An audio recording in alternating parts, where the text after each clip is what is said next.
Welcome to the Becoming Eva podcast, where we discuss real-life issues from a woman's perspective. Becoming Eva seeks to break the silence within the female community while fostering authenticity, transparency, and healing. We're your hosts, Latoya Moore and Maya Dawson. Let's get started. Hey! Happy Saturday. Yes, happy Saturday, BE community. How you doing? Well, I'm struggling this week with my allergies. You know, I sound very nasally, so I apologize in advance. This pollen is trying to take me out. Took the kids outside, to play at a playground, and then I was down for the count. So I'm trying to get over that right now. Fight the power, boys. Fight the power, please. And make sure you're taking care of yourself. I mean, I know it's a long list of other things you're trying to take care of, but if you're trying to get better, you gotta give your body the grace and the space to heal, like for real. So, but I'm praying you feel better. Thank you. I'm sorry. I'm not under the weather, just a little tired. Just a little tired. So y'all are my burst of adrenaline. I'm really excited to have this conversation and to just have some BE time. So thank y'all for being my burst of adrenaline today. But as y'all can see, we have a very, very special guest in the virtual building. Miss Theresa Taylor. How you doing, Theresa? Hi, ladies. It's so nice to meet you. Thank you for having me. I'm ecstatic, really. We are thrilled to have you and to learn more about you. So, yes, it's going to be a good one, y'all. Good stuff. And we didn't even ask each other, Toya, you want to read the bio or do you want me to? I didn't even think about it beforehand. Yeah, I can read Theresa's bio. So Theresa Taylor is an author, wife, and mother whose passion is helping others find healing through faith. She is the author of Sustained by Grace, where she shares her powerful testimony of God's redemption and restoration. Through her story, Theresa encourages those who feel lost or broken to discover that God's grace can meet them right where they are and lead them into healing, purpose, and hope. Today, she joins us to share how her journey and her book is helping others find their way back to faith. Theresa believes that our stories matter and that God can use every chapter of our lives to bring light to someone else's darkness. Through her writing, workshops, prayer calls, and conversations, she encourages others to lean into God's grace, confront the past with courage, and step into the future marked by faith and restoration. We are so excited to have Theresa Taylor here with us on Becoming Eva. So welcome to our show. Thank you so much. I appreciate the introduction. Yes. I'm honored to be here. It's a dream, really, to have these conversations. It's what I've wanted. Yeah, really. Awesome. So for those that may not know who you are, Theresa, do you mind just kind of sharing a little bit about your story and what you think has shaped you most into the woman that you are today? Oh, that's a good question. A little bit of my story without telling my book. And what shaped me today. I actually say that. I use those words a lot. Like, my story has shaped me. So that's a perfect question. I came from two God-fearing believers who adopted me at 10 months old. So I was adopted by a Black and white couple, so they're biracial. So they automatically assumed I was obviously black and white. All my siblings are adopted. My mother and father did foster care for some years. I watched my mother struggle with her weight. They divorced when I was young. I don't think my trauma really comes from my childhood. It happened so after I lost my parents when I was 18. I was experiencing homelessness for some years off and on. I was staying with boyfriends, friends, and so on, and just kind of being in the world. And so God still had his hand on my life. And so for those who are interested in my story, it is very more so detailed in my book, even some of the background, some of my trauma, some of the DV and SA and things like that that we can't really say, or that might be triggering for some people. So I try to be considerate of that. But overall, everything that I've been through has actually shaped who I am today. It's given me the strength. It's given me what I thought I had to earn, which is grace.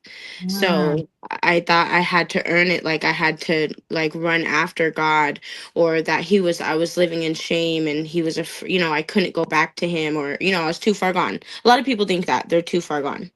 So a lot of my experiences shaped who I am and who I know I am today. So that little girl, that scared girl, the homeless girl, the the person who, the little baby who a woman gave up for adoption, even that little girl is meant to be this woman I am today. And so even I really had to tap into the little girl in me to write this book. So a lot of my experience, like I said, is shaped who I am today. I wouldn't be the strong individual person I am now if my parents hadn't passed when they did. I don't know mm, why he took them. Well, he revealed to me later, but it was more of so it was just tragic tragedy after one another for me. And people, you're like, oh, I can't fathom you going through anything else, and then something else happens. So my testimony is absolutely meant to be told, like absolutely it's meant to be heard, it's meant to be absorbed, it's meant to be relatable. And so God used my testimony, hopefully, to lead others to Him. So, wow. Well, y'all, if you don't want to read the book by now, I don't know what I'm like.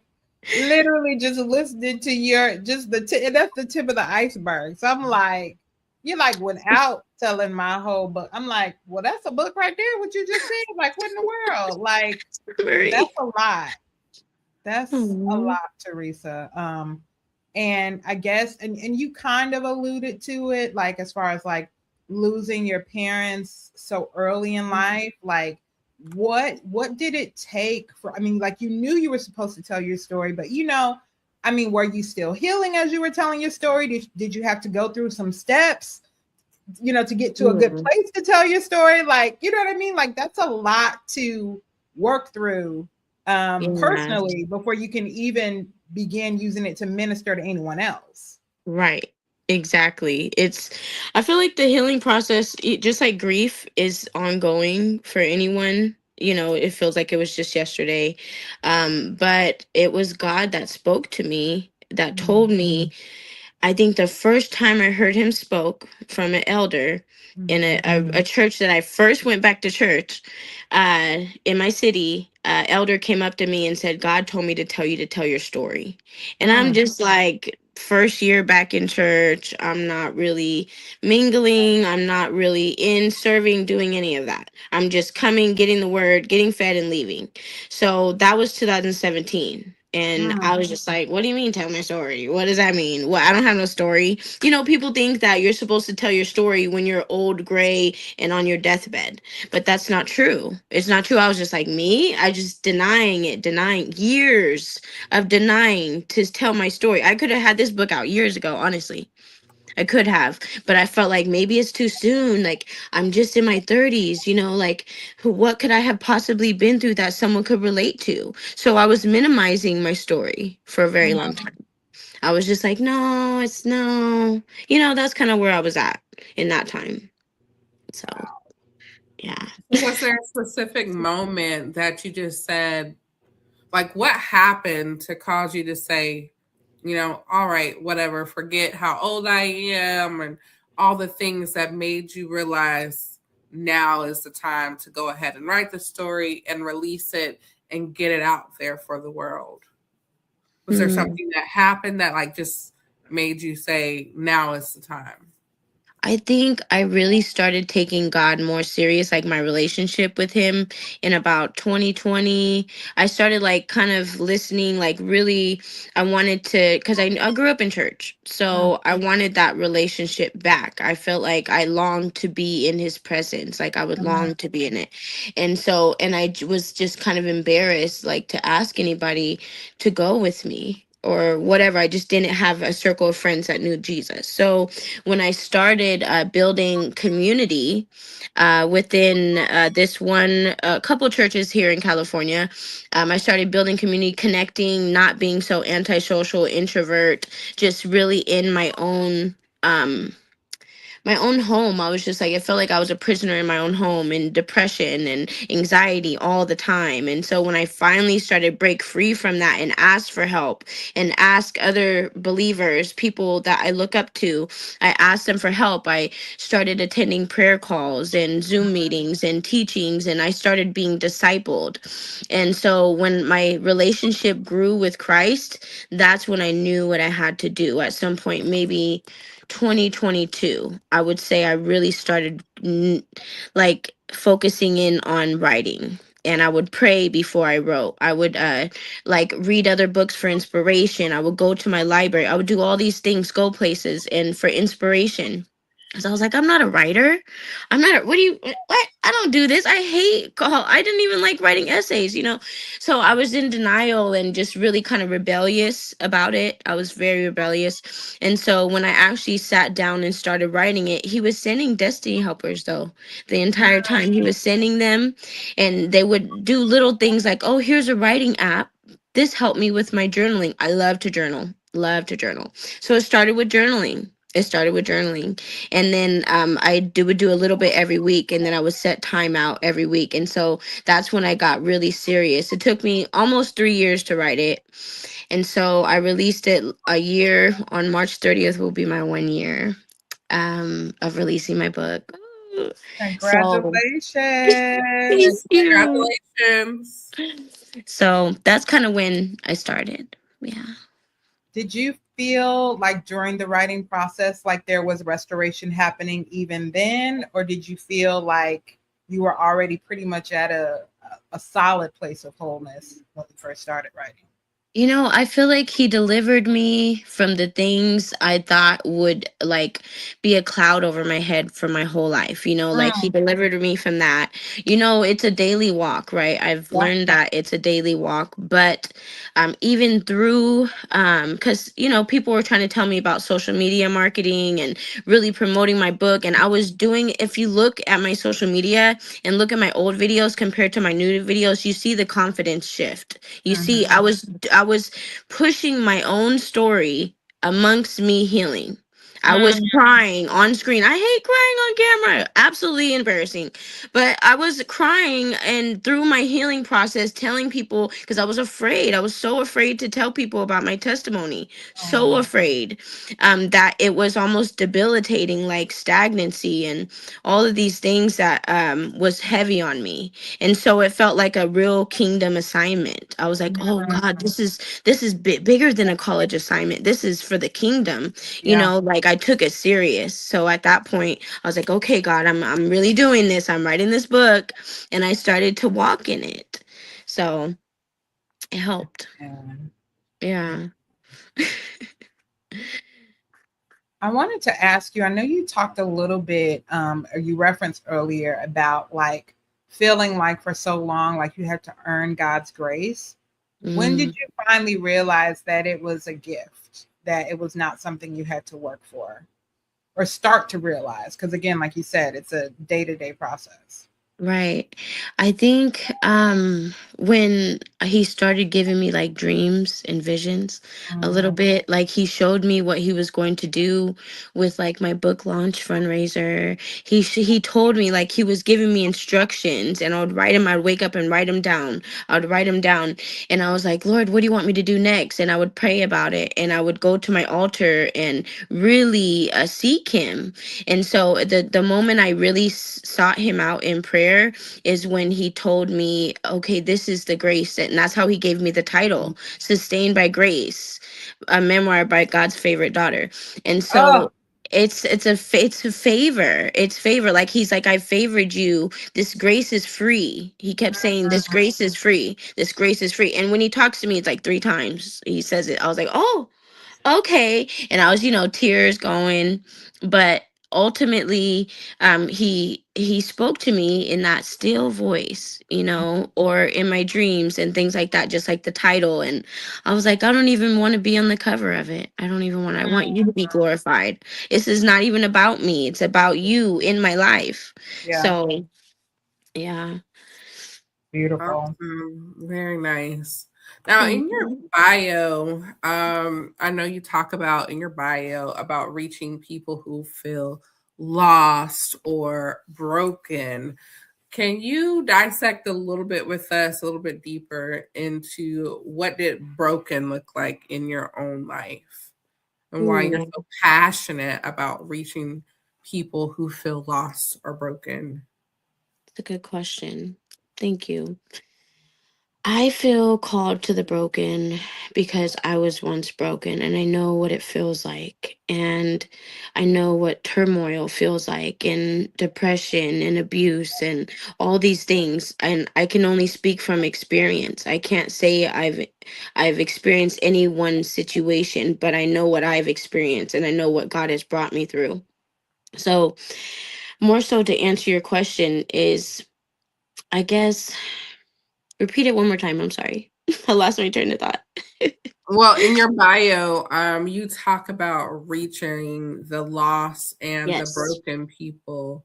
So, Yes. what happened in your life? Can you dissect a little bit deeper into the broken Broken. part of your own life and why Yes. you're so passionate about helping those that feel Okay. lost or broken?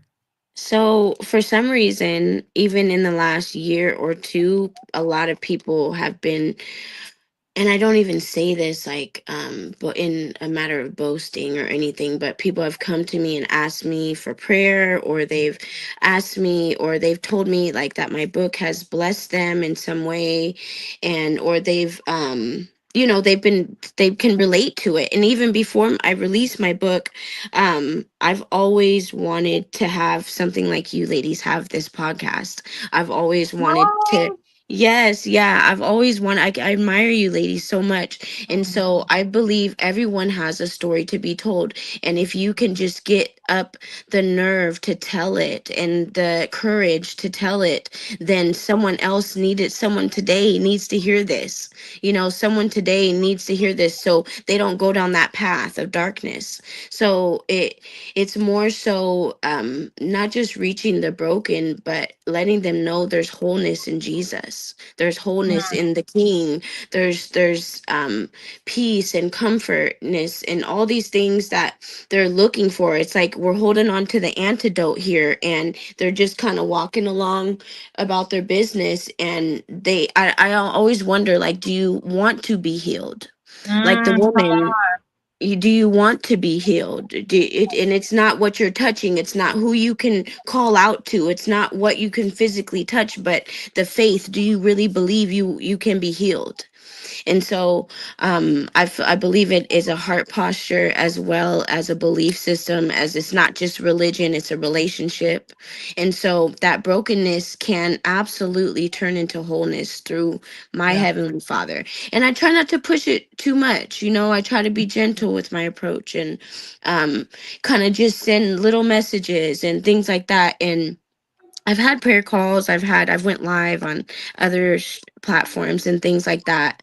But ultimately, I don't go by titles. I don't do any of that. It's more of so, hey, here is my healer. Meet him. talk to him, like just give him a chance, just come and taste and see, of what he has. So more so, I believe I'm called to the broken, not because I'm the answer, but because of what I've been through, and I'm healed now, and I'm whole, and I'm not who I used to be. Yeah. So I look at it, and you can kind of see it in their eyes. You can see it in people's spirit. You can kind of feel it on your heart. So I'm very sensitive to that sometimes. So you can feel it. And I have a heart for God's people. I do, Yeah. the broken. So if that answers you. That, I mean, Theresa, you hit the nail on the head when you were talking about, do you want to be healed? Like, I think it can be so easy, especially if we have experienced a lot of trauma, even from an early age, where we may have felt Right. defenseless or there were circumstances that were out of our control, where it could Right. be very easy to stay in that place of just feeling like a victim or being a victim.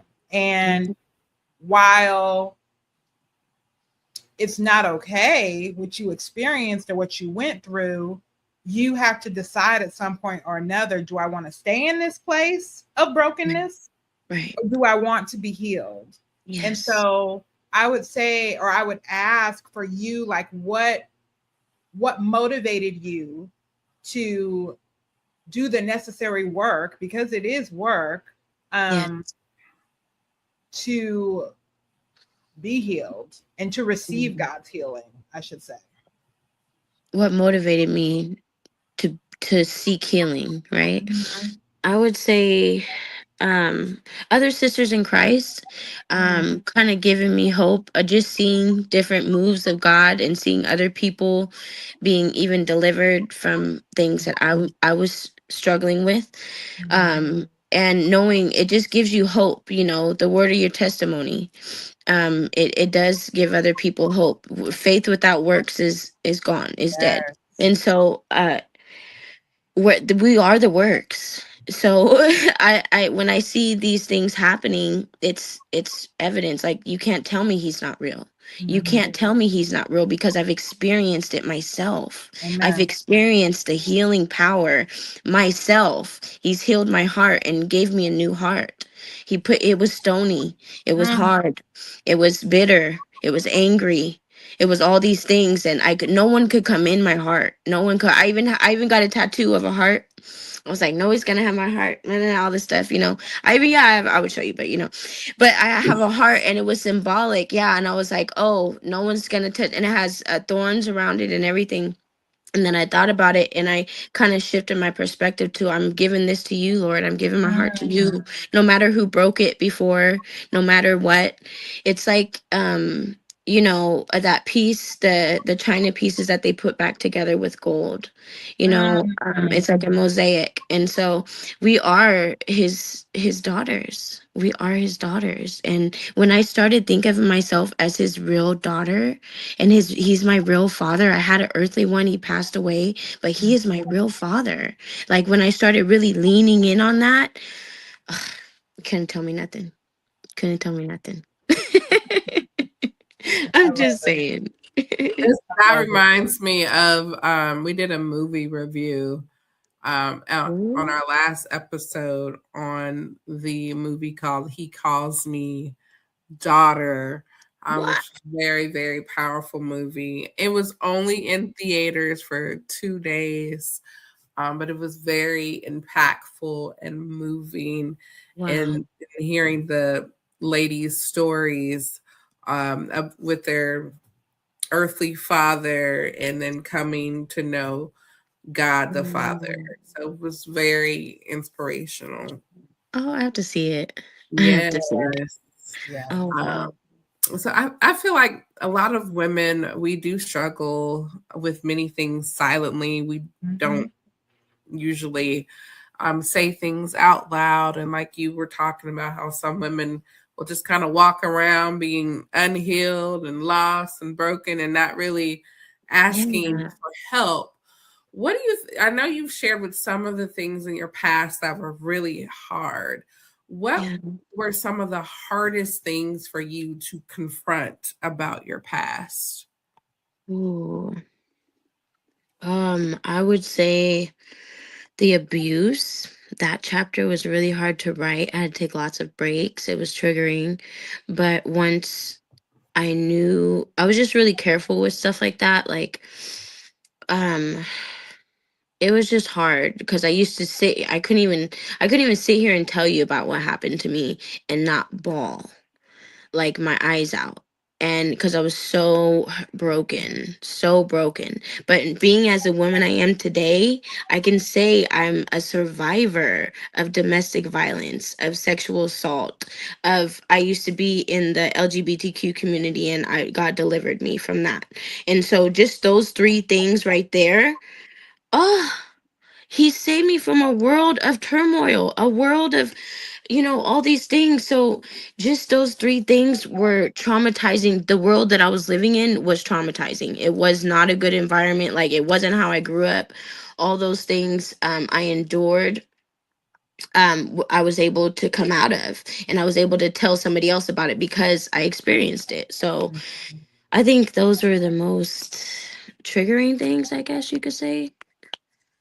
That's Yeah. huge. That's huge. Even just you sharing that in and of itself, like overcoming any one of those three things, let alone all three, like Right. the grace of God. Absolutely. Ooh, I'm Absolutely. telling My gosh. you. Did you have anything else for pain, brokenness, and real life struggles, or should we go into healing and transformation? Or I just wanted to ask. I know that you shared those things that you struggled with. Did you Yeah. ever wrestle with feeling shame or mm, being disqualified from God's love because of your past? that's good. Absolutely. Absolutely. I lived under a cloud of shame for years, from maybe the time I was released from jail to, and even a little bit before then, I was hiding it from family members. Like, I was hiding it, and I was ashamed to tell my brother or anybody who I was dating or whatever. But mostly the shame kept me like in a chokehold, I would say. Like, Mm, it was like bondage, you know what I mean? That shame, that cloud of shame, like, it kept me stagnant where I couldn't even elevate in life. I couldn't even barely get a car, get a ride to work. I was working at it. It was like a reset. I had to start all over again. And so the shame that carried from all of those events in my life, it carried into my relationships, into my intimacy, into all these things where I was really looking crazy. I was looking like, oh, she's damaged. Like, they're not gonna want to have a relationship with you, Teresa. So I knew then, like, you gotta do something about this. You can't continue to live your life in under this cloud of shame. And so that's when God started speaking. Yeah. Ooh, I think this is a perfect segue, Maya, into healing and transformation. yes, I'm so glad you asked that question, Latoya. So we talked a little bit about earlier just how, like, literally our walk with God, our deliverance, our healing, all of that is a day by day, step by step journey. It's a process. It's not a one and a done. Right. And so I would ask, I guess, for you, what has that journey or that process looked like over the years? Like, what are some things that you've had to be like intentional about incorporating in your life on a consistent basis in order to keep moving forward and not finding yourself like regressing? Ooh, that's a good question. You guys have great questions. So, in order to keep, I'd say, spirit maintenance, soul maintenance, I like slowly stopped doing worldly things. I stopped hanging out with those people that went to the club. And it was hard. It was a process, like, very slow process, but a process. I got in a relationship. This man also believed in God, but we like were growing together with God. Like, we were going to church together, which that was one of my first relationships. I went to a church with a man that I was not married to or whatever. Mm-hmm. So I had to, like, I was being discipled, like I mentioned before. I was being discipled, like, I was part of a women's ministry where they actually taught me how to pray. Like, I thought I knew how to pray, but now I know how to pray. Like I was just like, oh, you could do this, oh, you could just talk to him like he's your friend. And I'm like, I can't believe I'm 20 something years old, and like, how come my mom and dad didn't tell me this? Or like, I wish they were here to, I could ask them questions. And I, and the daily rituals I would do was giving God my time. Just Mm, he'd wake me up at 4:44 in the morning, and I'm like, God, what are you waking me up for? Like, oh, you want to talk to me? Okay. Okay. Or 5:55, like 4:44 and 5:55. I kept waking up at those times. I don't know why. And Mine so is I know same. I learned about the prayer watches, and so learning and knowledge, the knowledge of God was entering me, feeding my spirit, watching what enters my ear gates. I'd slowly started stop listening to like worldly music, like uh, the witchcraft, for lack of a better word. The secular music, like if it comes on the radio, I might not change it, but it bothers me now. It shakes me up, like the cussing and stuff like that. And so my spirit started to become more sensitive, but it was like discipleship and really giving God my time. Like he mm, just wanted my time, and I was like, how dare you wake up all this time and every day and not thank him? Yeah. Like, how dare you like just going about your life after you went through all these things, and you're not gonna thank me? you know like it just, I was like mind boggled, and it was like a revelation, daily revelation, really, that I would wake up every day, like he was mindful of me because he wanted to speak to me. And so when I started shifting my perspective to he wants to talk to me, rather than, oh, this is a chore, this is a religion, this is something that people have to do. No, I want to do this. And so it's changed me now. It's changed me as a woman, as even a child of God, a daughter. So I think mostly that. that's so good. He just wants your time, y'all. That's a word. Right. If Yeah. anybody was looking for one, that's a word right there. He just wants your time. It's Give him your true. time. It's Talk to true. him. Listen to him. Give him your time. That's so good. Yes. Mm. Yes. And did you have like any mentorship or anybody in your community or counseling to kind of help you through Mm. your healing journey? And if so, can you kind of share with Becoming Eva, like Yeah. what resources you were able to use to kind of help you in your healing journey? Yes. I had many leaders, apostles, prophets, prophetess, all these people that I was connected to, even from when I was a little girl. Like Mm. some of them were like my mom's associates or really good friends with my parents. And I went back there. It was like prodigal daughter. She went back. And so I went back to my childhood apostle. She was an apostle when I was a little girl, but she's apostle now. And she started helping disciple me, and I started serving in her church, and doing these things. And yeah, I read lots of books, stayed in my Bible. But there was a lot of discipleship, mostly apostles, very amazing women of God I follow, mentor me, and now I call sisters in Christ, because before, there's an honor system. I feel like there's an honor and reverence that you give to those, not that it's like anyone's better than anyone, but they are anointed. And Mm. so there's these people that I've not even just followed or whatever, but I know God sent them to me. I know he sent them to me. And so they either, like I said, destiny helpers. I wouldn't have published my book if it wasn't for this apostle Kita from LA, who helped me get my book on Amazon. So I was just like, she was like, what are you waiting for? I was like,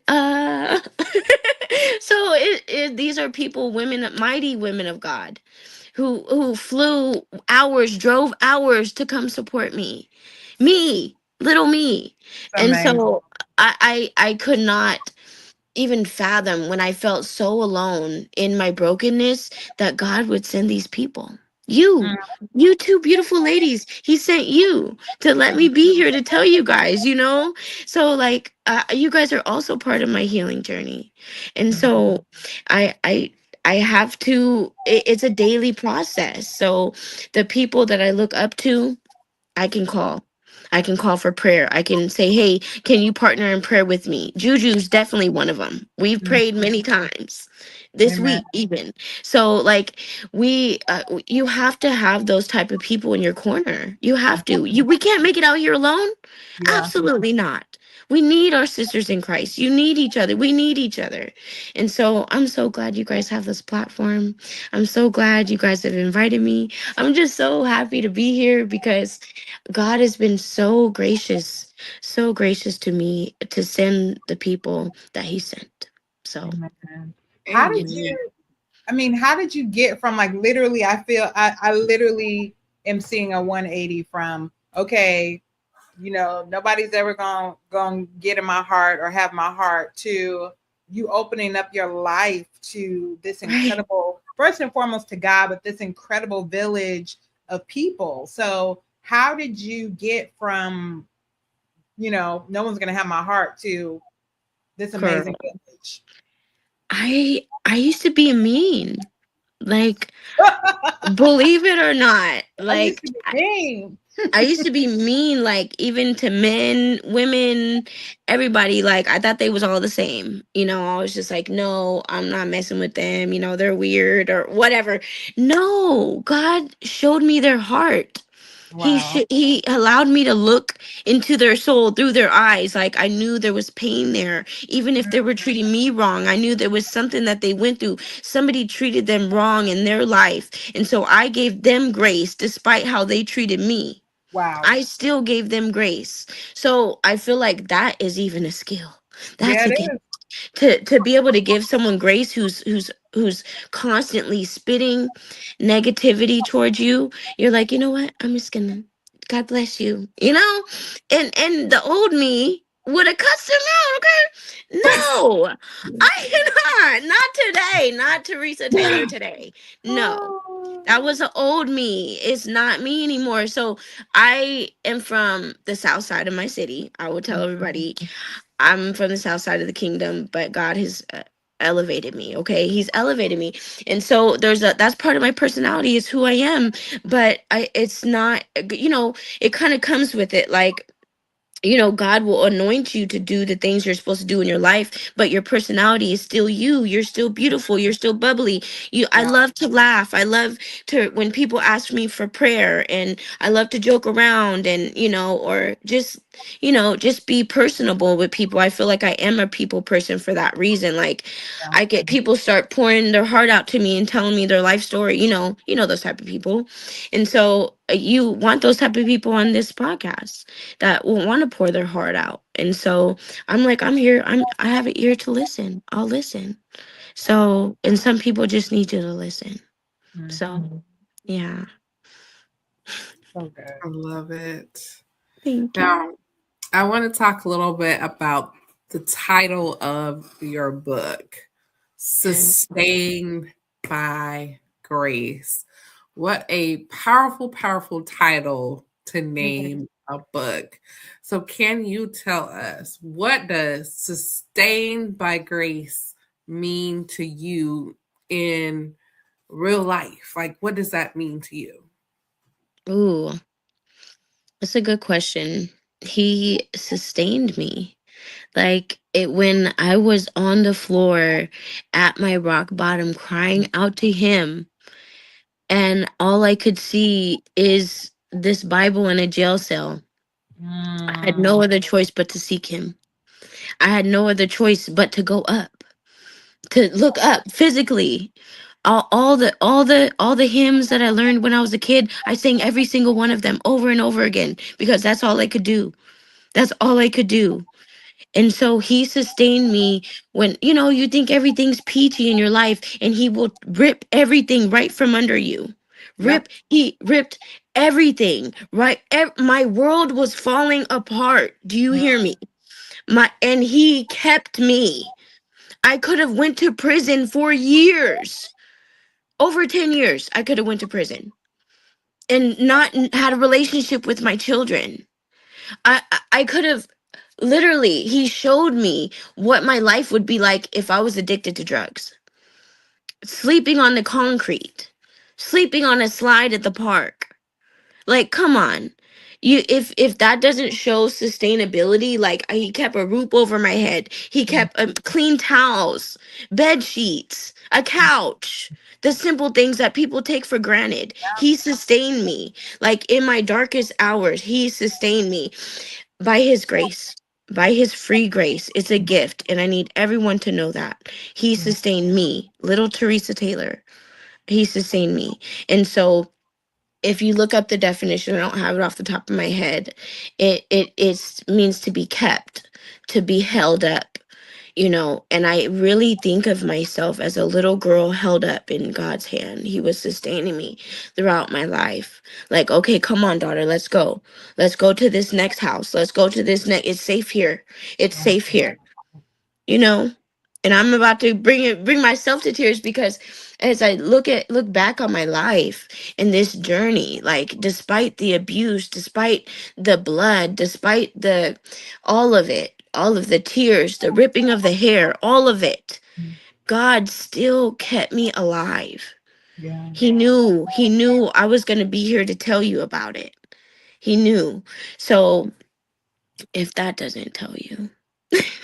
Woo. Yeah. So, wow. What would you?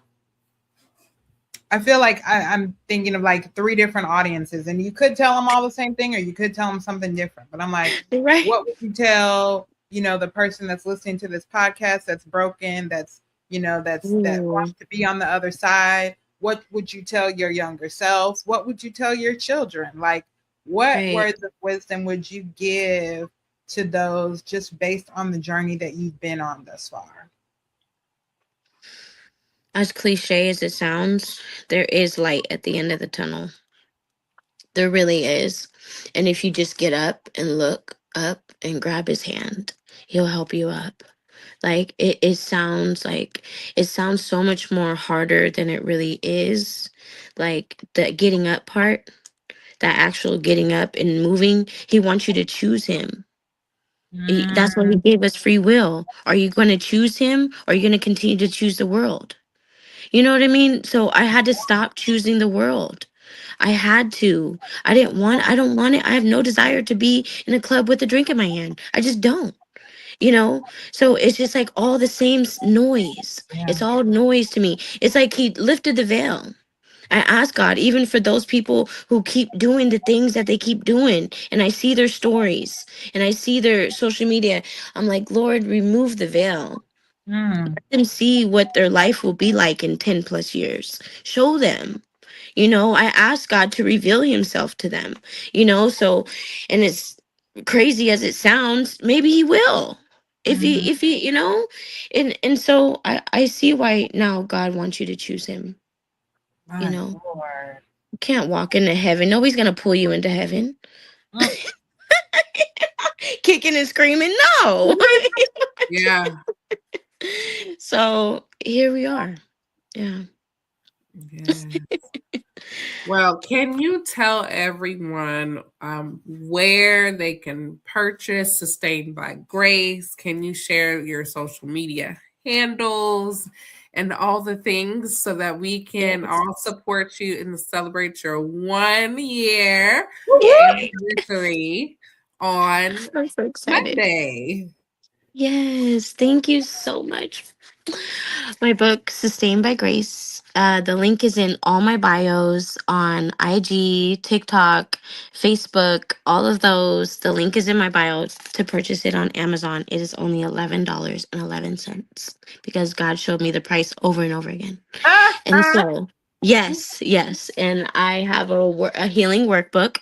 It is available as like a digital workbook or like a little pamphlet that can fit in your purse. It's really cute. I don't have it on me, but it goes along with this. So once you read this, it will make sense. And so I believe there should be action after this. There should be a healing process. And so if you found any of this content relatable, read my book. Just try it out. I've been doing book promo for over a year now. Your girl's tired.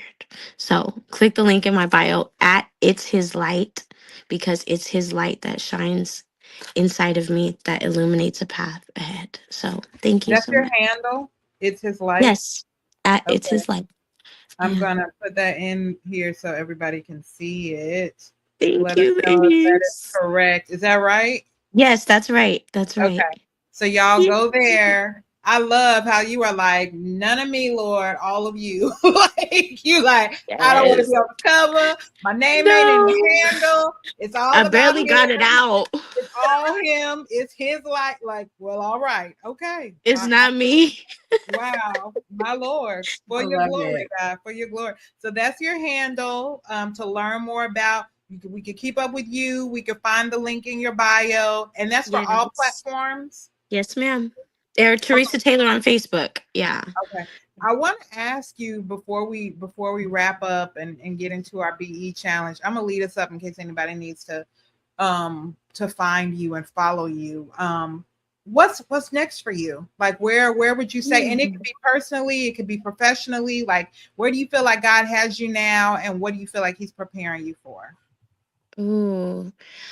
I feel like he kept saying lots of things. Okay. So I want to do some healing workshops. I tried it out in December. So I want Okay. to offer either virtual or in person free healing workshops based on my healing workbook. I want to do a poetry book. I want to do a book of affirmations called Love You to Light. So, Mm, yes, I know it's gonna be so excited. So I have all these projects. I started on my third book, technically third book, this year. So I'm taking it slow. It doesn't feel like such a like mhm. burden as the first one. I'm like, okay, God, as you lead. But he confirmed it, and also kind of doing a little bit of ministry within my city. A little bit and really connecting with the community more here, and not just about my book. Like I told y'all, I'm over the promo, but I know if God leads me, yes, if God leads me to gift this book to someone on the street, I will. I will. Mm, I will. Here, this is my gift to you. If I know they're going to read it, or, people that just God wants me to bless them, I yeah. will. And so I sent out some signed copies for a little bit. And so so a couple more books into work. I might do an audio book for the youngins. I don't know yet. Okay. But I'm thinking, because they're like, oh, it has to be your voice. It has to be. I don't know. Juju might do it for me. We'll see, because she has an amazing voice. So we'll see. But And then she can add some songs in between it. In it's because between I love her music, y'all. I bump her music all the time. But it. yeah, I'm like her number one fan. But That is yeah. so exciting. Well, look, we are here to support any way we can. Thank So if you you. have, when you have your workshop scheduled or your next book is on the horizon or whatever, any way we could support and help get the word out, let us know. We are absolutely here, like to support, Oh, thank you. please. Thank you, Latoya, Maya. You guys are amazing, amazing women of God. Thank you. We thank God for your Thank obedience, Theresa. We really Yeah. do. We thank God for your you. obedience. You too. Oh my goodness.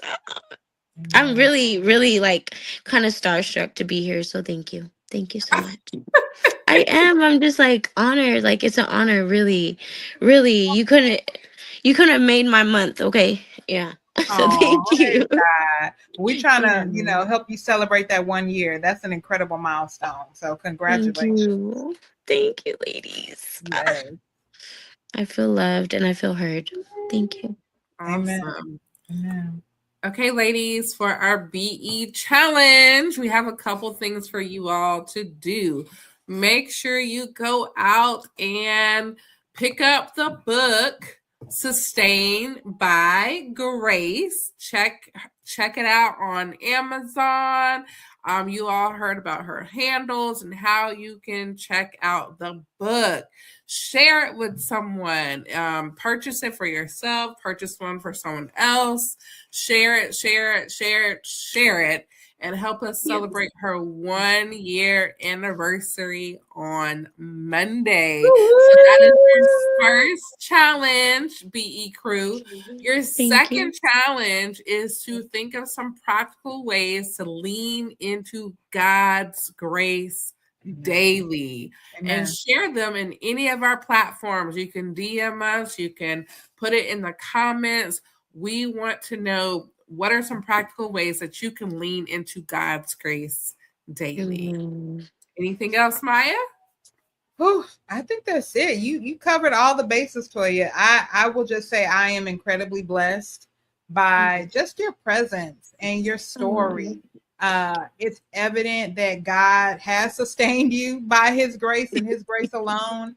And I'm just grateful for your obedience and your willingness to constantly let him shine and give him all the glory and give him all the honor out of your life, out of your story. And so we just, we want to encourage everyone to support.